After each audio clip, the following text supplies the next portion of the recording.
Let's see, we'll let everybody get in here.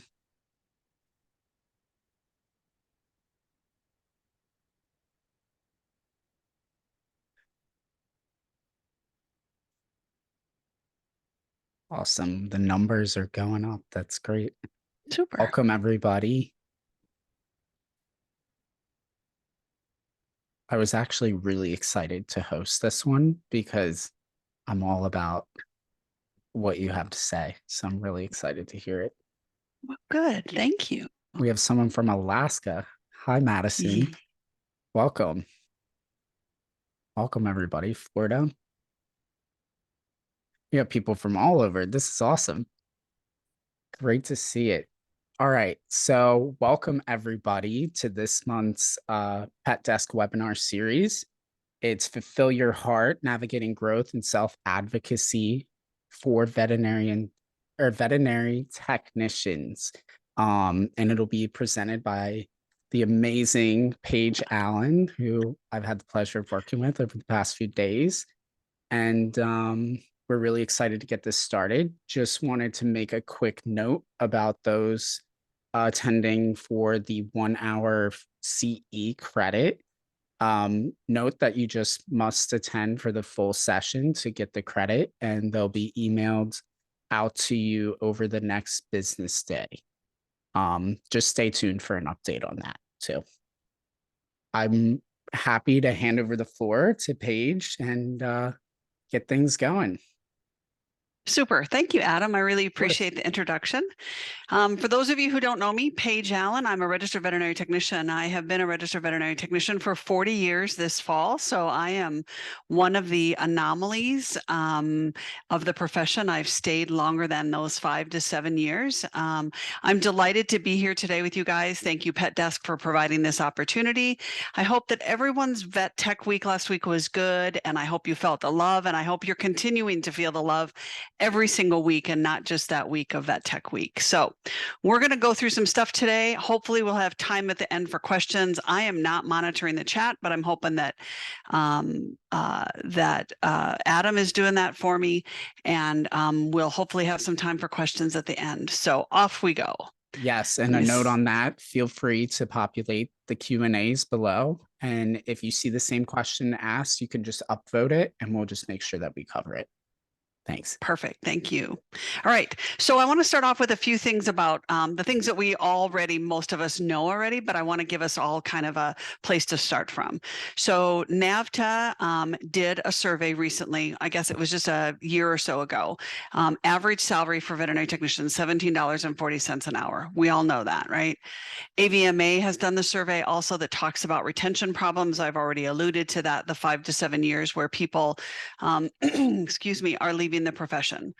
Thirdly, NAVC, the North American Veterinary Community, who puts on VMX, did a survey about 2 years ago and really recognized that clients love veterinarians, but don't really know who we are as veterinary technicians. We all know we are vital members of the team. The role that we play as credentialed veterinary technicians is varied depending on the practice that we work in and the responsibilities that we have. We do anything from anesthesia induction and monitoring, talking to clients, working with our pets, nursing skills. So the challenges we're having now is navigating these increased caseloads, the staffing crisis, and the demands that we have from owners. So we need to learn for new ways to work, to feed our soul, and to continue to stay part of this amazing profession. Okay, so a few more things I want to talk about before we really dive in. I want to touch base on compassion fatigue, and I want to give some basic definitions so that, again, we're on the same wavelength as we talk about this. So compassion fatigue is really negative emotions from helping others. So I think about every day I pour out, we as technicians pour out into our clients, into our pet, into the pets we see, into our coworkers, the empathy that we have. And then every night we have to go home and figure out how to fill that up. So really compassion fatigue comes from those negative emotions that we get that we just can't figure out how to fill our bucket anymore. Burnout is more related to exhaustion and lack of interest. So Doesn't matter if you change jobs. It doesn't matter where you go. It doesn't matter what you do. You just cannot and do not care anymore. So compassion fatigue and burnout really tie into overall job satisfaction. They're all interconnected, and they're all aspects of our well-being, particularly in a profession such as ours, that that we have exposure to animal suffering and the emotional demands. This is similar to what's experienced in human medicine. Sorry, guys, I'm losing my track here. So overall job satisfaction is what we're going to talk about today. We're going to talk about ways that potentially you can improve your job satisfaction. How we do that, I think one of the things that's so important and I believe in is working at the top of our skill set, what we've been educated to do and the things that we can do to take off the plate of our veterinarian and moving ahead. And then also contributing to the well-being of our patients and team. I'm going to stop for just 1 second. Adam, I keep getting a notification from my computer that my audio is bad. Are you guys hearing me okay? I'm hearing you great. Okay. I guess in the comments if you want to. Okay. All right. I'll keep moving. Yeah. And if no, you're great. Perfect. I'm going to ignore what my computer's telling me. Thank you so much. Okay. So let's talk about job satisfaction. And I really believe that a lot of job satisfaction, creating that job satisfaction can be in your hands. We're going to talk today about communication and how important communication is. We're going to talk about self-awareness and how to build self-awareness. We're going to talk about how to identify change in your practice or something that you want to change, how to create a plan to implement that change, how to present that plan to your manager or your DVM. So you're going to hear me use those two terms interchangeably because depending on the hierarchy in your practice, right? Some of us report to a practice manager, some of us report directly to a DVM, some of us report to a team lead. So if I say manager, DVM, all kind of that, put that in your own hierarchy and how that works. We're also going to talk about how to receive feedback because feedback is important, back to that communication piece. And then we're going to talk about reflection and improvement. All right, that's the whole nutshell. I'm almost done. I'm kidding. All right, so let's talk about communication. Communication is vital. We cannot live in this world without the ability to communicate. I have to talk. I have to listen. I have to be able to express my ideas. I have to be able to talk to a client about what's going on with their pet. Man, communication is difficult. It took me a lot of years to figure out that communication is difficult because I would say something and then I would be like, why don't they understand what I'm saying? We all have our own lens. We all view things so differently. We all have different lived experiences. So communication can be difficult. It is more than just me talking and you listening, right? It is speaking. It is talking. It's also listening. I'm not very good at listening. I love to talk.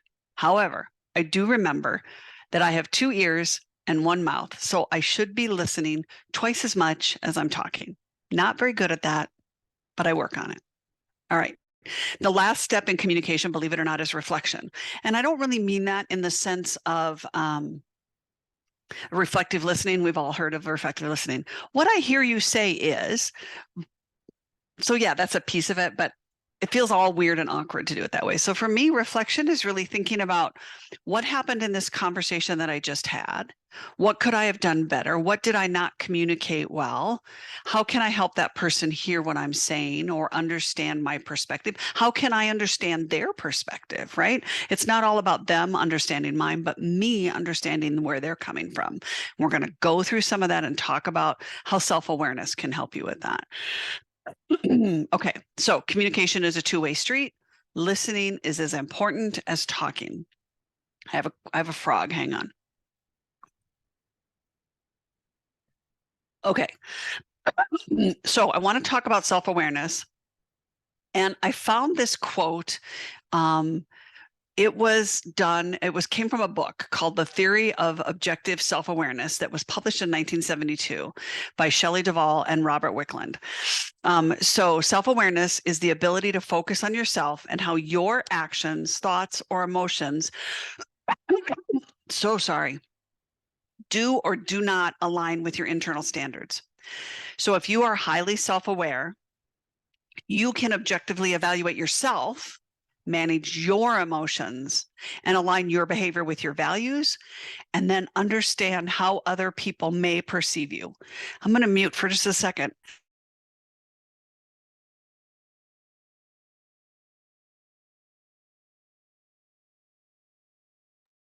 Apparently talking too much and my throat got all dry. So I love this quote, and it's important for so many reasons because it's about working on you, remembering that you are the only one who has power to change you, that you can't change others. So that's the thing that you really need to think about as we go through this. So this is a lot of work. I'm going to say that again and again, but it really, really can help make your life better. All right. So I want to talk about some common benefits for self-awareness.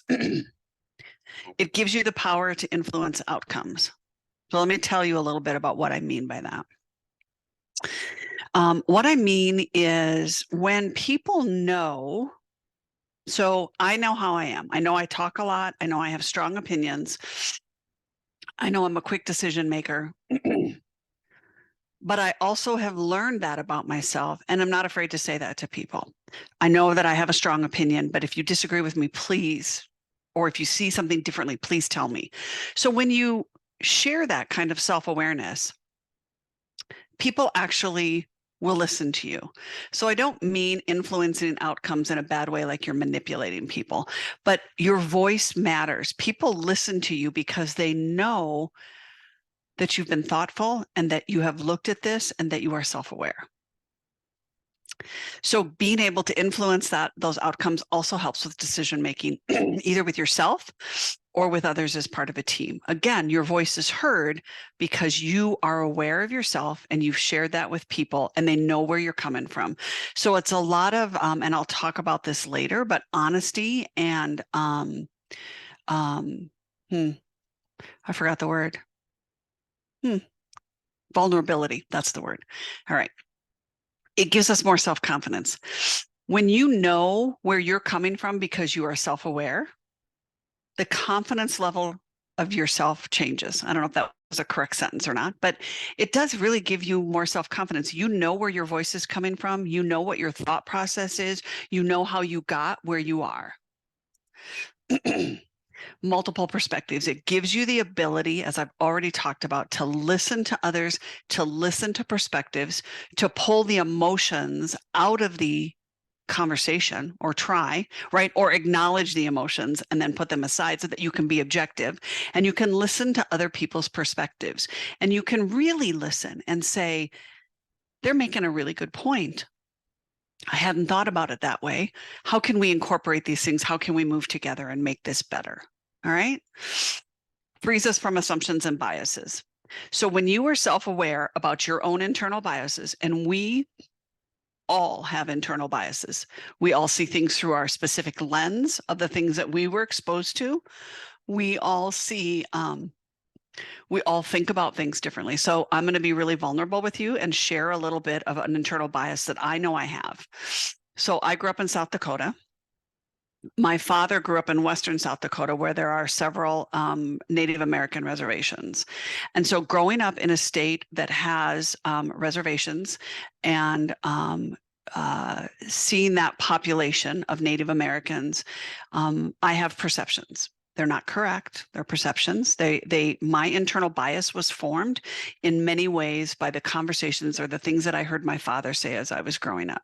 So I acknowledge that I have that bias. And when I engage with someone who may be Native American, I have to recognize that I have a bias and I have to put it aside. So those are things that we have to know about ourselves. It's not good or bad. It's there, and I have to acknowledge it, and I have to put it aside in my engagement with others. So that's how I talk about how it frees us.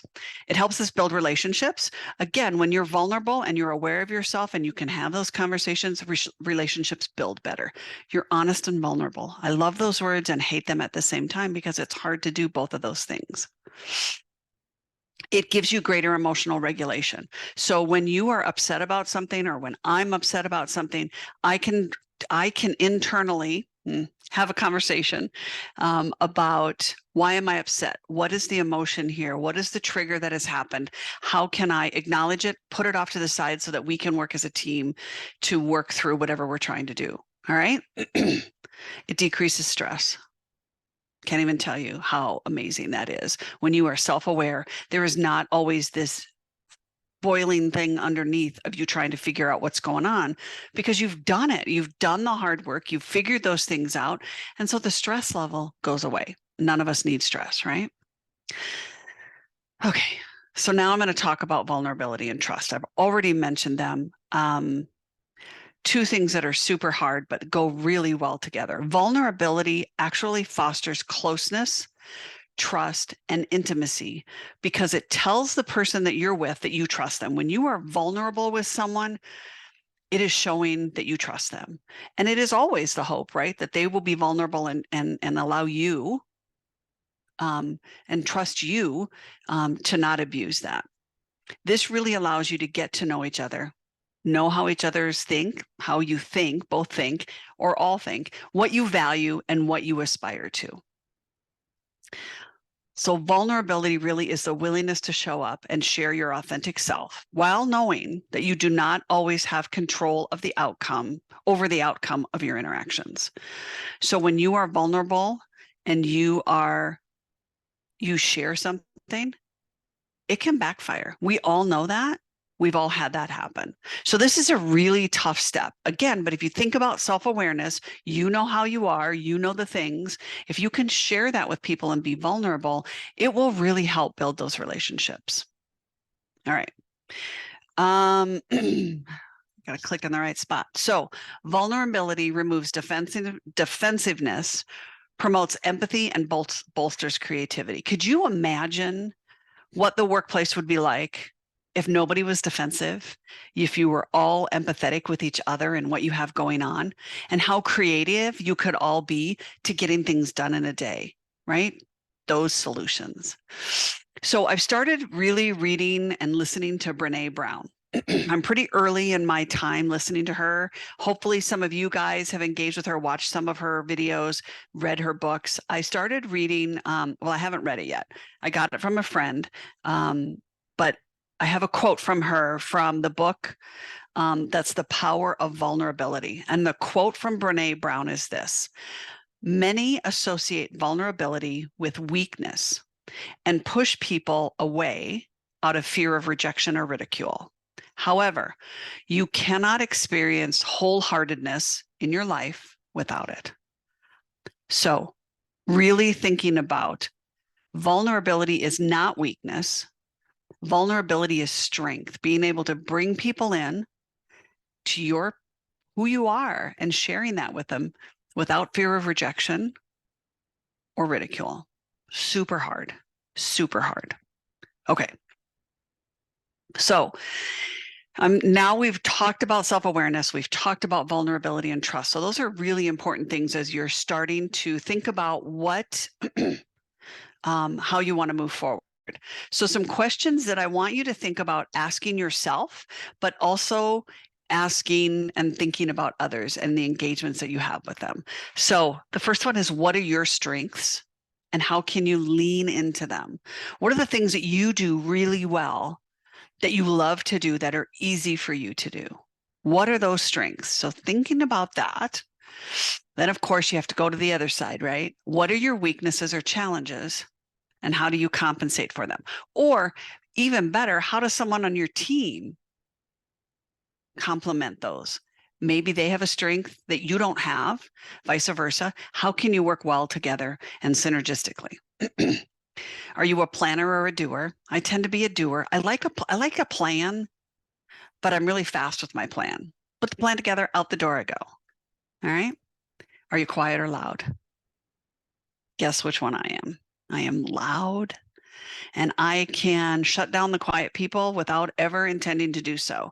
So I have to remember that, and I have to give others the opportunity to speak when they have something to say. Okay, so last question, I think. Do you need time to process, or are you a quick thinker? Right? So some people need the information, they need to take it away overnight, they need to think about it, and then be able to come back and have a conversation the next day. I am, give me the information and I'm going to spit out an answer right now. Doesn't always mean it's the right answer.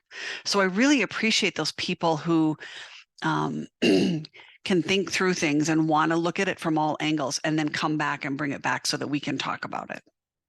Okay, so I bring up this picture because this is Shelly Opperman and her amazing husband, Eddie.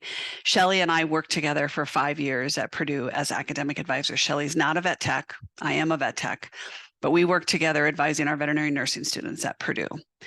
And I bring her picture up here because she and I, so Purdue lets us all do what's called Strengths Finder through Gallup.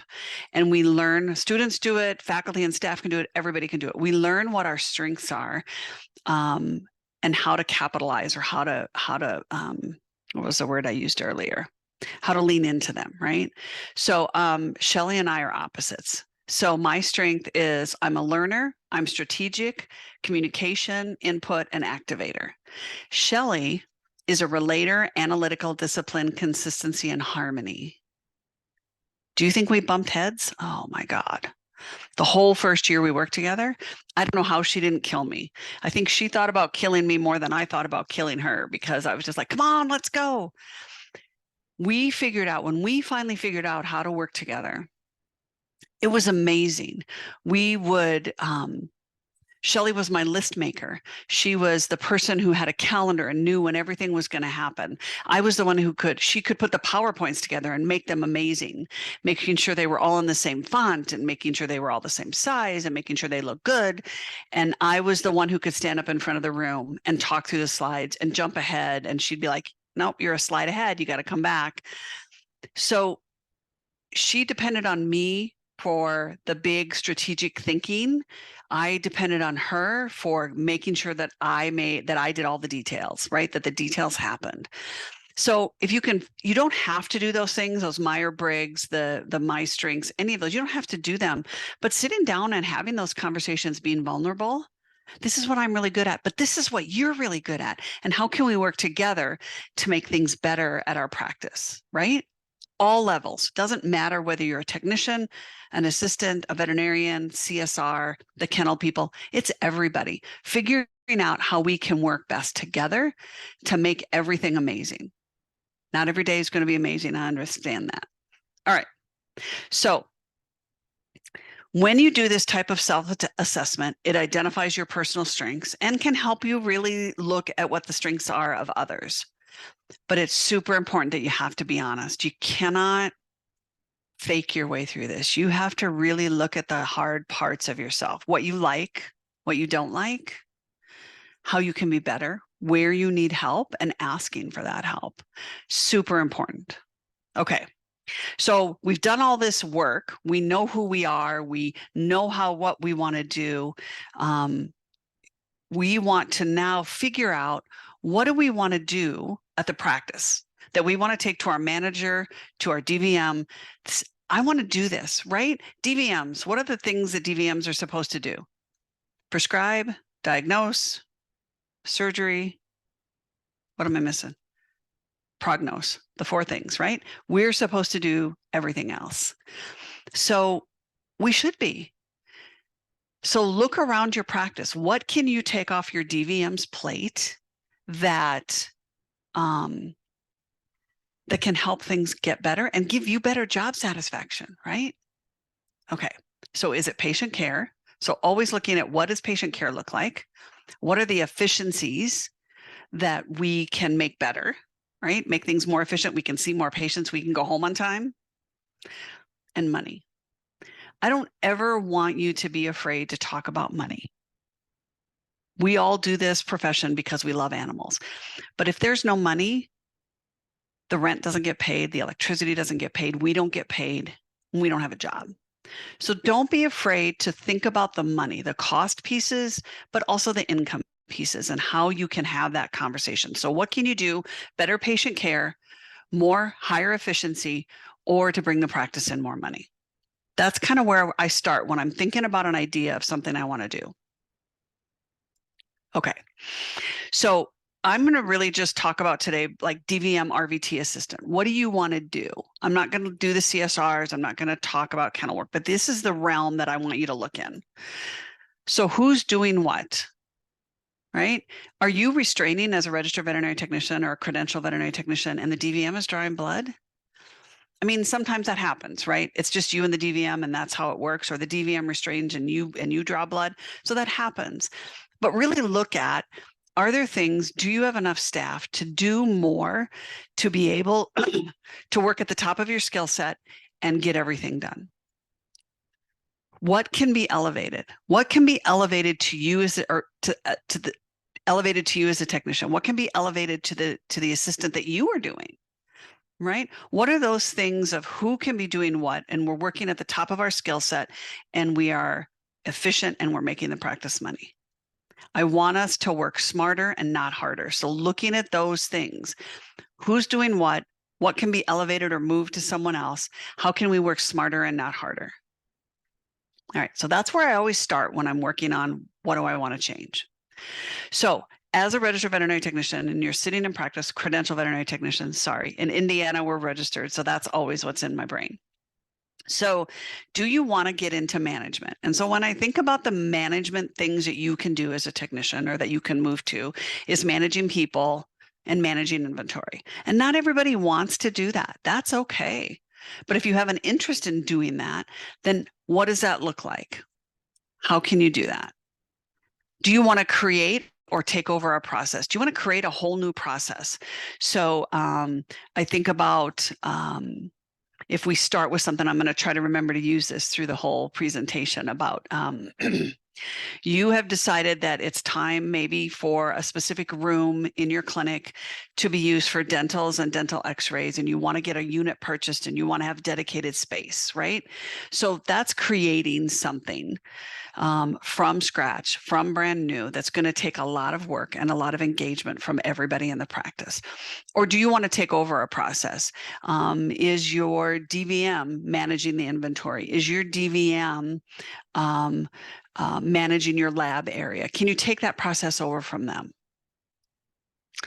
I think creating SOPs for your clinic is a really great thing so that everybody's working on the same page, so that you have it for onboarding when people come in, so that everybody knows how to do everything, how everything is done in the practice. That doesn't mean there's not some individuality in there, but the only way as a manager can protect you from something that goes wrong is if they know you followed your SOP.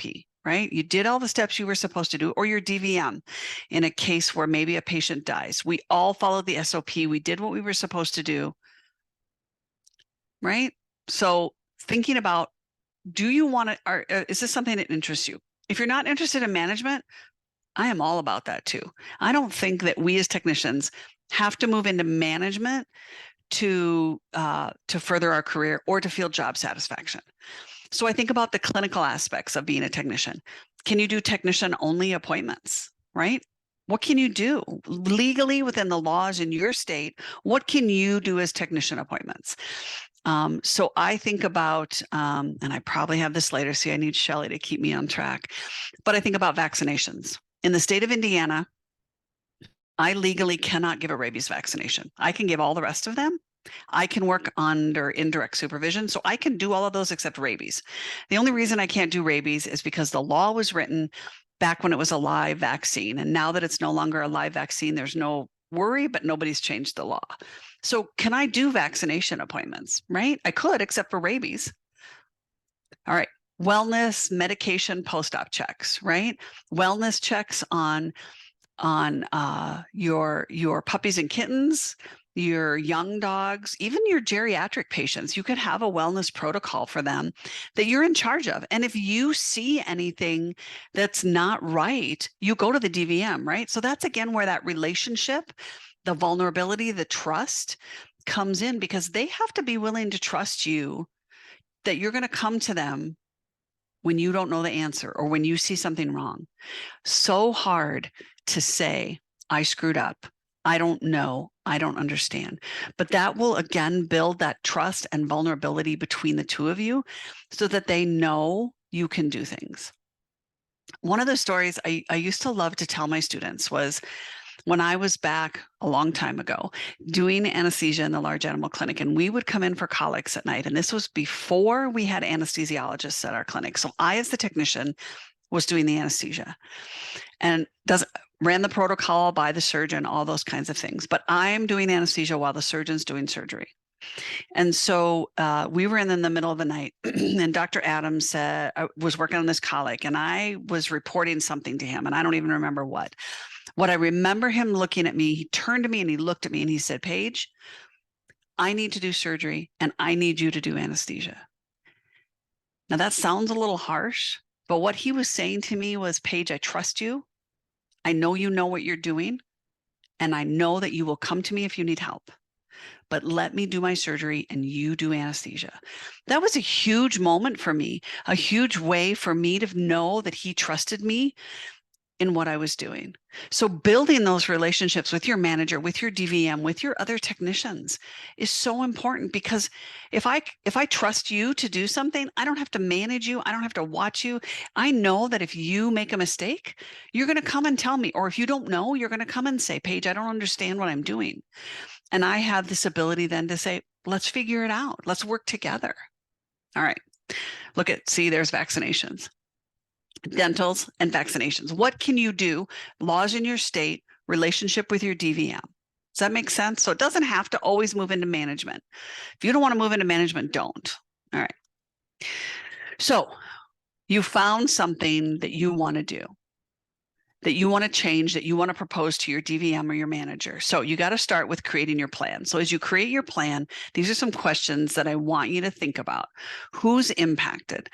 So let's say in my example of, I want to make the room the dental room with the dental x-ray unit and all the fancy stuff. And, but that room is currently used by our groomers. Okay. So it's going to impact the groomers. It may impact the flow of the clinic, how people move around in the clinic. So who is impacted and what does that look like? The second thing I always think about is, what are the benefits? So if we have this dental room, and if that's all it is dedicated for dentals, what are the benefits of that? Everything's in one place. We don't have to move it from one room to another. We can close that room when it's not in use. We can keep it semi-clean, right? Dental rooms aren't clean, but you know what I'm saying. So what are the benefits? What are the costs? What's it going to cost to get a new x-ray unit that does dentistry only? What's it going to cost to get a table? What's it going to cost to get a new ultrasonic cleaner? What's it going to cost for whatever, right? Do we need more outlets? Do we need an oxygen drop since they're going to be under anesthesia and it was used by groomers and there was no oxygen drop in there? So all of those things, thinking about, what are the challenges? Got to put in an oxygen drop. What is that going to cost? You don't have to know the answers to all of these questions. That's not what I'm asking you to do. I'm asking you to think about it from all different sides of the issue, so that you can say, when you present this, I don't have the answer, but I know this could be an issue. Or I've talked to the groomers and they think they can go into this other room, which is currently a storage room, which we might have to do. Maybe we have to throw some stuff out. I don't know. Many DVMs I know never throw anything out. My husband doesn't throw anything out, and he's not even a DVM. So thinking about all of those things, I want you to show them that you've thought about it. You don't have to have the answer. Do a little research. Say, hey, this x-ray unit from company A costs this much, and here's some information I found. Here's the cost of it from company B, and here's the other. So have some information, but you don't have to have all the answers. Just show that you've thought about it. And also really recognize that change is hard. Keep your focus on better patient care. More patients can be seen, better for the practice. Okay. So as you're thinking about creating this plan, all right. Again, if we talk about our self-awareness and our trust and our vulnerability piece, and your voice being heard because you've done the work, all right? I always want to think about their motivation. DVM, practice manager, practice owner. What is their motivation? Is it financial? Is it's going to cost me this much, but it can bring back in this much? So, I mean, even think about, if we buy X machine for $10,000, if we do this many dentals a year, dental radiographs a year, if we charge this much, all of those pieces, then you can kind of estimate in a year or 2 years or 5 years, we have this machine paid off, right? So thinking about those financial implications and how that might manage. Again, don't have all the answers, but know that you've thought about it and share that. Staff, is there motivation? Staff. I don't have enough staff. I need more staff. Are you asking for more? How does it impact the staff? The pets or patients, right? Focus on patient care. Focus on efficiencies. Focus on staff. Focus on money. Is it the medicine, right? We all want to do better medicine. So thinking about what is the motivation of the person that you're presenting to? What is their goal and their motivations? Doesn't mean all the others aren't important, but it helps if you can know them, you have a relationship with them, and you can speak to their motivation. Okay. So as you're preparing to do all of these things and do a presentation and have a conversation, always laying that groundwork, right? We talked earlier about building the relationships and having a groundwork relationship before you ever go to anybody with a proposal. Being genuine. Always be genuine, you guys. We all know when someone's fake. We all know how much we dislike that. Be genuine, be honest, be enthusiastic, be passionate. Don't be fake. I always think it's important to meet in private, request to meet in private. Even away from the practice if you can. Can we get a cup of coffee? Can we go to lunch? Can we have dinner? Can we have a beer? Whatever works, but get away from the clinic, because you know as well as I do that you sit in their office or you sit in the break room and you're having a conversation and people are in and out and knocking on the door and I need you for this and I need you for that. And it's really hard to have a really good conversation. So try meeting in private, whatever that looks like for you guys. And I've already talked about this, linking your request that you're doing to the business or team goals. If you guys have a mission or a vision statement, or if the practice has goals, or if your team within the practice has goals, how can you build this proposal to feed into those things? Because there's nothing worse than doing a vision and mission statement. And I'm going to be the first to tell you how much I hate them, because I've been in so many where you do them and then they just sit there. But I've also been in a couple where we've done them and they are living, breathing things. And everything we do goes back to the mission or goes back to the goal or goes back to the vision. Super important, super exciting, keeps me motivated wanting to do stuff. Okay, don't threaten. Nobody wants to hear, if we don't do this, I'm going to quit. If we don't do this, ... fill in the blank. Nobody wants to be threatened. I don't want to be threatened. So don't do it to anybody else. All right. So as you're continuing to prepare and think about this, remember to present your ideas in a professional manner. I always like to present, and again, I probably have this on the slide in a little bit, but I like to give them something written to take home and look at. So make sure that you've typed it out, that it has periods and commas and capitalization. It's not okay to do it like a text where you don't do any of that stuff. So presenting in a professional manner. Remember, I've also talked about self-awareness and how huge that is. And don't be afraid to say that. I know that I may not be the best person to run this new dental room. And I think that Rachel will be really amazing at that. And I haven't really talked to her, but I think I could help her get it going and support her and build her confidence. So be self-aware. Acknowledge your personal strengths and growth. When you acknowledge those things, it gives you meaningful conversations. Trust, vulnerability, self-awareness, meaningful conversations. And again, demonstrating that vulnerability and openness. All right. Man. All right. So we've created our proposal and we were specific in our proposal about what we want. We set a time, hopefully away from the office. We've written it down. We've given it to the manager, DVM, practice owner. Give it to them and review and give them some time to think about it. Remember, I talked earlier about how I know, spew all the stuff at me, I'm going to make a decision, we're going to move on. My husband needs time to think and mull it over and come back the next day. So say to your DVM, we've talked about this. Here's a written proposal. These are some things I've written down. I would like you to read them. I would like feedback from you. Can I reach back out to you in a week or 10 days or 2 weeks? Can we set a date? As many of us, if you don't have a date, you don't look at it. So set a time for a date where you guys can get back together and talk about this again. All right. And then be open to feedback. So we're self-aware, we're vulnerable, we trust, we've identified something we want to change. We've looked at all of the things that go into that and trying to put a proposal together. We've presented it. We've now handed our baby off, and we have to get some feedback. We get to get some feedback. We're going to get feedback. So let's talk about feedback.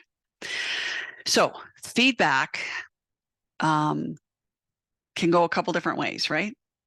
We can get constructive feedback that's uplifting, supportive, and giving us information to improve it, right? We can get negative feedback that cuts us down, that hurts us, hurts our feelings, is derogatory. We've all been there. We've all had that. What the piece I want you to think about is your perception. So how do you receive the message? It is hard. It's been hard for me to get feedback, even when it's constructive. So early in my profession at Purdue, I got some feedback that was constructive that I needed to hear, but it hurt my feelings and I didn't love it. I can look back now, 25 years later, and recognize that it was constructive, that it was good, that it helped me be better. But at the time, it was really hard. Now, tying this back into self-awareness. If you're self-aware, you can say, that hurt my feelings. You can put your feelings aside. You can really look at the information objectively, and maybe you make some changes. Maybe you don't. Maybe there is a piece on there that you stand firm on, that you need to have some really good, solid reasons, not emotions, objective, factual information of why you don't want to change that piece. All right. So there's that self-awareness piece again. All right. So always acknowledge your feelings, good or bad. Yay, I loved it. Or, oof, that was hard to hear. I don't know what to do with that. Sit in those emotions for a little bit. It's okay. Your feelings are your feelings, man. Don't give those up. But then set them aside and look at the information or the feedback that you've been given objectively. Look at what you can change and what you're willing to change, what actions, how does it make the plan better? Why or why not? And then regroup, get back together with your manager and talk about what next steps are. All right. So this is making the assumption that they say, yeah, this is a great idea. Let's continue to move ahead. Sometimes they're going to say no. And sometimes there's going to be reasons that you don't have any idea why they said no. You can ask. They may or may not be able to tell you, or they may or may not be willing to tell you. But recognizing, again, I'm going to make the assumption the answer was yes, and let's move forward. And here's next steps. All right. So I want to talk a little bit more about feedback, about how to handle it. I think one of the things that we haven't talked about yet is emotional intelligence. And so self-awareness is a part of emotional intelligence. So emotional intelligence is the ability to manage both your own emotions, my emotions, and understand the emotions of other people around me. There are 5 elements. So the self-awareness, self-regulation, motivation, empathy, and social skills. So those are all a piece of emotional intelligence. So another whole level of self-awareness, right? Because you're thinking about other people also. All right. So I have to share this because when I was putting this presentation together, I Googled something on negative feedback because I wanted to have an image on this slide. And what I found related to medicine. So it made me smile and laugh. So negative feedback loop. We're all familiar with those from school, right? We have a stimulus, a sensor, control, and effector. So the example from this one is human medicine, right? So this is a negative feedback loop. Body temperature exceeds 37 degrees Celsius, which is 98.6, so human. So the temperature is higher than the body wants. So the body reacts by nerve cells, in the skin and the brain, sending that information to the temperature regulatory center in the brain and the sweat glands. And then it sends a message back out to the sweat glands. The body temperature is high. The body needs to sweat to cool it down. So negative feedback can be really hard, but it also can give us a solution, right? So thinking about negative feedback, if you get it, pull the emotion out, look at it objectively. Does it make your process or the thing that you're doing better? Can you be better? Can it be better so that we're better for our patients, for our clients, for the practice, for everybody? So negative feedback loops are good, right? I don't know. So makes me smile. Moving on. All right. So I want you to remember that if you volunteer to create something or do something like this, that you are responsible, and that equals accountability. So if you're willing to be responsible for something and create something, then you are accountable if it doesn't work. That's not a bad thing. It just means, remember, you can't push that off on someone else.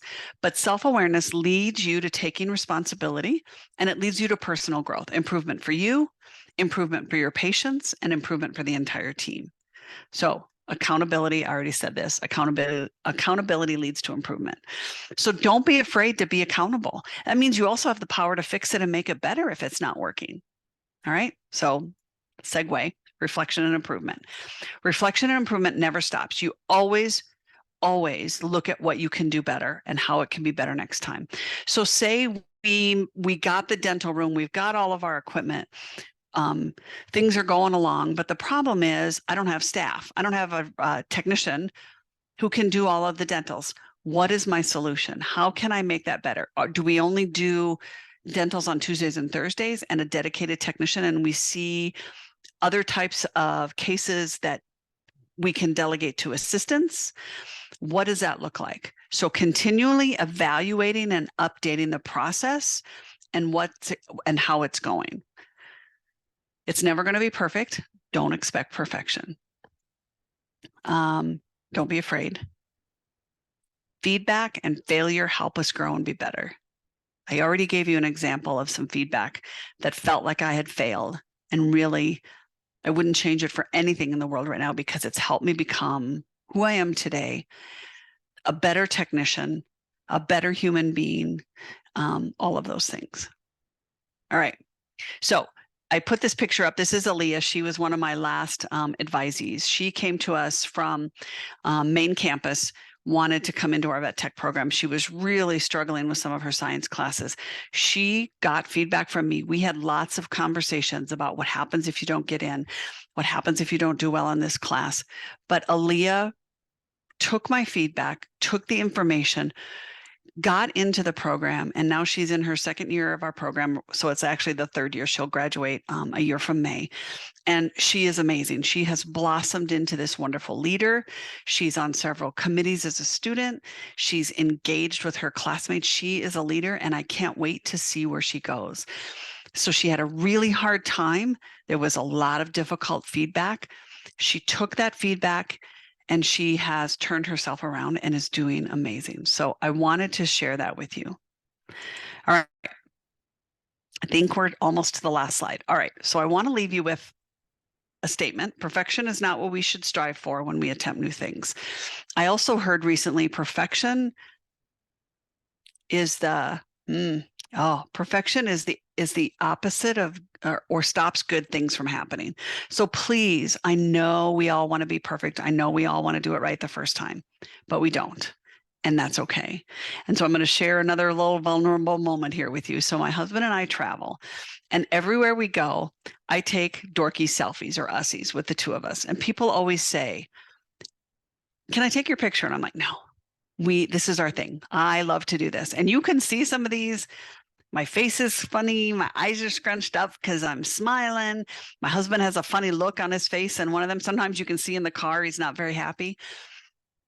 They're not perfect, and they won't ever be perfect. And I don't ever take more than two, like maybe two. I don't do the 5 or 6 trying to get it just right, because it's not about the perfection. It's about the relationship. It's about trying new things. It's about not being afraid of being vulnerable and making mistakes. So that's my fun for the day. Thank you all so very much for being here. That is my email address. If I can help you with anything, please don't hesitate to reach out. So rvtpage@gmail.com, not super original, but that is it. So I'm open now to questions, comments, whatever we have time for, Adam. Yes. So it looks like we have a few questions in the queue. Okay. I'll start with one from Amanda. She goes, at some point in my life, I would like to move into management. I've already been a technician supervisor, but for being a clinic manager, I have limitations that I feel hold me back from applying to this position. How do I navigate those hesitations that may seem so minimal, but are big for me? Mm. Great question, Amanda. I think, first of all, so that's a big step, that you know and that you understand that you have some limitations that may or may not be a big deal, right? They're a big deal to you, but in the scheme of things, you recognize that they might not be as big a deal to others. So can you find a mentor? Can you find a coworker? Can you find someone that you can have these conversations with and that you can work on those things that you think hold you back, right? I tell students all the time, the only thing that holds you back is you. Don't be afraid to fail, Amanda. Oh my gosh, failure is hard, but failure can be so much fun later on. That sounds weird, but true. So I think finding someone that you can trust, that you can be vulnerable with, that can help you grow and be better, that would be my solution or my suggestion. Happy to talk more offline if you want to give me more details.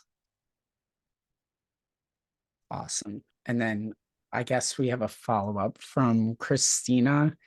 I I think, see it. Christina, you might have mistaken it for the chat one because some of the question, but Amanda, do your limitations fall under knowledge, laws, regulations, etc., or under how you perceive your own personal drawbacks, emotions, problem solving? College courses, VSPN could be great for both. Mentoring with your current manager, start with small tasks as an assistant and move up as you gain confidence. Paige, do you have any Yeah. insight on that? No, I think Christina's right on the Into it? head. And I would also say, as a manager, I was probably sometimes too vulnerable or too open with my staff. I probably should have held back a little bit more, but I'm not afraid to say, I don't know everything. So as a manager, if I don't know it, but Shelly knows it, I want her to be the one to take credit for that and to do that. So I really love doing that. I love Christina's advice about small tasks and also the one about a mentor, which I said. So I think that's really great. Lean on others, Amanda. Lean on others. Oh, it's more like I hate making schedules. Oh my God. So this is what you do, Amanda. Find someone on your team who loves making schedules, right? You don't have to do everything as the manager. Part of being a manager is being able to delegate out to others and give them power to grow and be better. Does that make sense? Yeah, I think that makes great sense. All right. From an anonymous. Okay. What my That's fair. question is, how do I not get defensive when I try to set up protocols in a way the staff is involved, but management reviews it to make sure it is accurate and get told no because that is micromanaging and OCD, but then another tech goes and does the same exact thing and gets praise for it and gets training time with the staff, but I cannot get upset about it. That's hard. That's again, those emotions. So my suggestion would be to think about, can you partner with that person who gets told yes all the time? Would you feel comfortable going to them and say, hey, I want to work on something with you. I want to have some conversations. Can we do it together?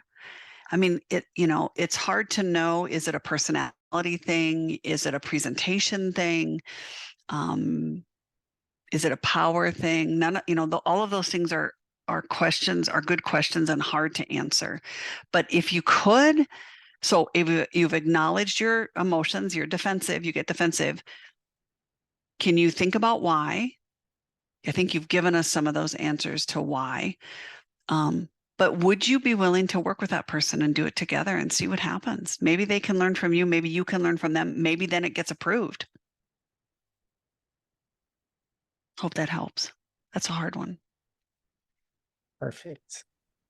Answered by. And then Jen, you asked if this recording will be available. I believe it will be. And you should get a follow-up from this event. So it should have the recording link in there, but I will double check. Other than that, it was awesome. I even took a lot away from this conversation today with you, Paige. It was great. Thank you. And we really appreciate you spending time with Pet Desk and doing a great webinar. Well, thank you so much. It was a ton of fun. I really enjoyed it. Again, reach out to me if I can help you with anything, rvtpage@gmail.com. Thanks, Yes. Adam and Pet Desk. I had a blast as always. You guys have a great day. Yes, thanks everyone who joined.